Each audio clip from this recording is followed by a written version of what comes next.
So Christmas is over, it's a new year, and I want to talk a little bit about debt.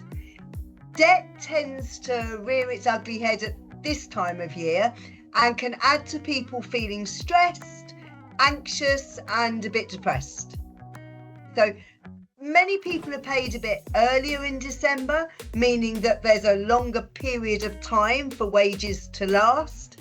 There's the additional costs of the festive season, particularly for people with children. And then councils, housing associations, and other public bodies tend to be getting their own financial affairs in order before April, which is the beginning of the new financial year. So this is why people might find that they receive more letters, phone calls, emails with regards to debt and money owed. So I have an important message for the new year. And this is that I don't believe in such a thing as a debt problem that cannot be resolved. No one should ever feel shame or guilt about debt. Anyone, regardless of their income, can find themselves in debt. Debt is really bad for our mental health, and seeking help is the first and the most important step in tackling debt. On the flip side, ignoring debt, letting worries fester is incredibly stressful, can affect your credit rating, making it difficult to borrow money in the future when you might need to. It can make you feel physically and mentally unwell. And worse, it can affect your relationships, friendships, and lead to family breakdowns, etc. At its most extreme, debt can put your home at risk and risk you losing your home. So where to start? So I have a simple 3-point plan to beginning to address debt problems that you might be experiencing. So step 1, talk to someone.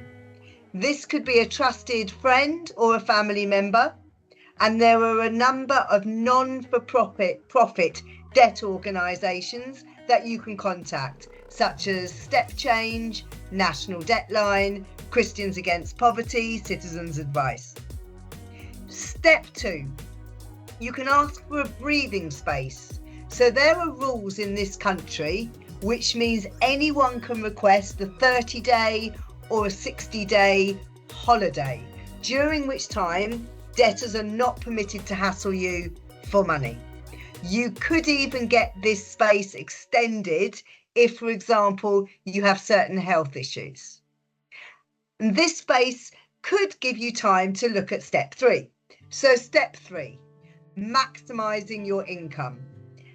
At CCHA, we have a dedicated welfare and debt advice service. We can look at any benefits you may be entitled to but not claiming, help with applications, look at any grants you may be eligible for, and also look at emergency provisions we might be able to help with.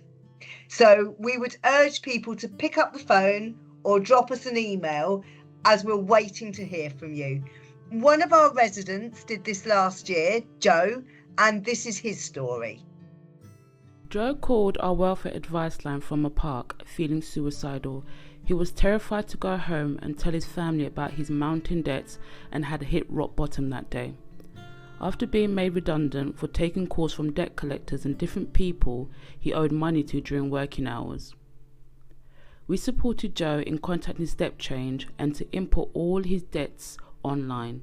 He then received follow-up emails and calls from his dedicated debt counsellor, who took over the process, setting up repayment plans with all his creditors so Joe no longer had to communicate with them directly anymore.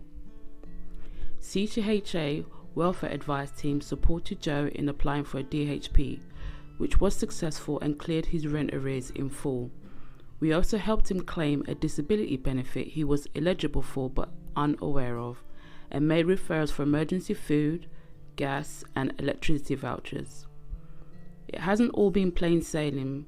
There have been a few blips along the way, but Step Changed arranged a 30-day breathing space for Joe when he was having some family issues, which gave him time to get back on track.